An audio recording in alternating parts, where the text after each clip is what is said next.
It's Hockey Fights Cancer Night. There are only 4 games in the NHL this evening, and it was nice that Buffalo was the place for Hockey Fights Cancer Night. I just love the feel every time we come into the building. The lighting, our set tonight is really decked out for our friends at Roswell Park Comprehensive Cancer Center and all those who walk through the doors on a regular basis there, Marty.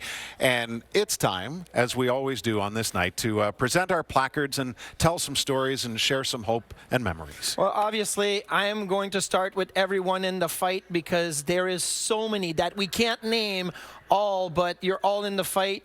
Roswell, the 11th power play, Mike and Amy Lisakowski, you guys did an amazing job. All the Frozen 40 that played over 2 million. Owen Strong, stopped by the set earlier, gave us some stickers, so I put it over there.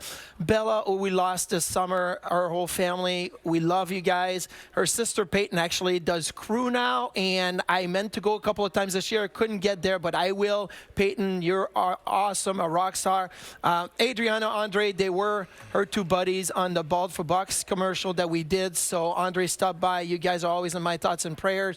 And Mary, Parker, Lisa, Dawn. Mary was last year. Feature on Hockey Fights Cancer Night, Parker, Lisa, and Dawn this year. And last but not least, again, Brenda, obviously to Dan Dunleavy and you. We are there for you. We're in the fight with you, and we can't wait to see you and hug you and love on you. So get better, get well. We're with you on this. Well said, Marty, and we touched on Brenda in the pregame tonight, and we'll continue to do so. Obviously, this one, I'm going to go through as quick as I can, just like you, Marty, an awful lot of them to focus on. Mom is up here, just had her birthday a couple days ago, Marty, as you well know, and she's well over 40 years as a survivor. My daughters are so lucky to have a grandpa who not only courageously continues to battle, he's just a super warm and loving person. And you know our friend Courtney Kelly. Her mom today had her last chemo treatment, and we're really hopeful that things are turning the corner for Courtney and her family. And my cousin Lee, it's interesting, you might have heard Dan mention Brad May turned 50 today. Brad was on the set with me years ago when I was really emotional talking about Lee, my cousin, and I have to say, Marty, it's gotten a lot worse here of late. She's well into her 2nd decade of battling this, and it's her legacy that she has left for her 2 sons and her husband are, not to mention everyone she knows, is truly remarkable. No one has fought this disease harder. And the Dear Jack Foundation, which I bring up every year, helps adolescents and young adults who not only are in the fight, but have been affected by going through the battle. And that's really important, Marty, because cancer can have such a long-lasting effect. We celebrate. We see them ring the bell at Roswell, and we're so hopeful. That's just one step. It's one enormous step, but then as the years go on, you carry an awful lot with you, and it's so hard to get through. And I think this is an important night to remind ourselves what we can continue to do for people who have been in the battle. So I really want to take this opportunity to talk about a young man named Eli Olson. He's 12. He's the son of Andrew and Samantha, one of 6 kids. He was diagnosed, Eli was, at 3.5 with stage 3 Burkitt's lymphoma. Surgery, chemo, regular follow-ups at Roswell, attends Amherst Middle School now. And now a cross-country runner and swimmer, and honestly, the world is a better place because of warriors, survivors like Eli. And what you need to know is, and as you see Dr. Jennifer Trask, who's also on my card here, people like Eli can't go through this without the incredible support. We've talked about this so much during COVID, the relationships that doctors have with their patients and how this is all so heavy on so many people. But regardless of whether you're in a pandemic or not, pediatricians, primary care physicians, they are with these patients every step of the way. So Dr. Jennifer Trask is Eli's primary. She's an award-winning pediatrician from Town and Village Pediatrics, been serving the community for nearly 20 years.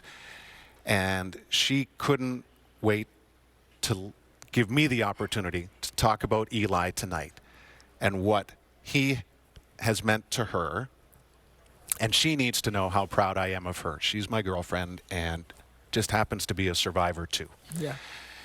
And I think when you realize that, you realize the importance of the relationship between doctors and patients, and how, especially with the time that we're living in right now, how much we need to thank our frontline workers and then recognize all the people that they are making feel better health-wise, like physically and mentally in our community. And I think a lot of that goes unnoticed. Jennifer does so much work with patients to try to get them in a better place, and I'm just so proud of her. Yeah, she's amazing, and thank you for sharing that about her relationship with her patients, but mostly like Eli and what he went through.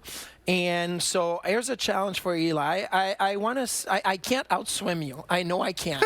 And I can't outrun you long distance because I will completely fall apart after 100 meters. But maybe we can have a sprint. How about that? So let's get together and let's see if my legs can still keep going. You're a fantastic athlete and you're an inspiration to all and you're a bright light for everyone. So let's do that one of those days. Duffer, you can set it up and Eli and I will...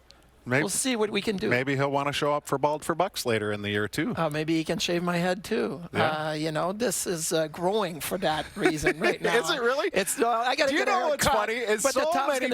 Is so many people comment on who's styling Marty's hair these days. So I think it really does build towards the season conclusion. I will get a haircut tomorrow. Trim a little bit, but I got to keep it going so that when they shave later in the season, a lot of hair comes out. Well, much love to Eli, to everyone you've mentioned, Marty, to all of you in the fight, and my love to Jennifer for just incredible work here.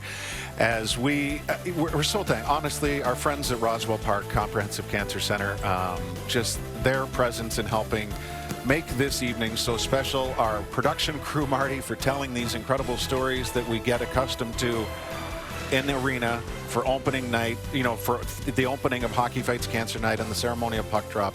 We just learned so much about the people in our community. And, you know, everybody in the truck, honestly, we can't do this without you. And we give a shout out to every one of you and all of those who are connected to you who are in the fight as well. On behalf of our entire crew, thank you so much for watching tonight.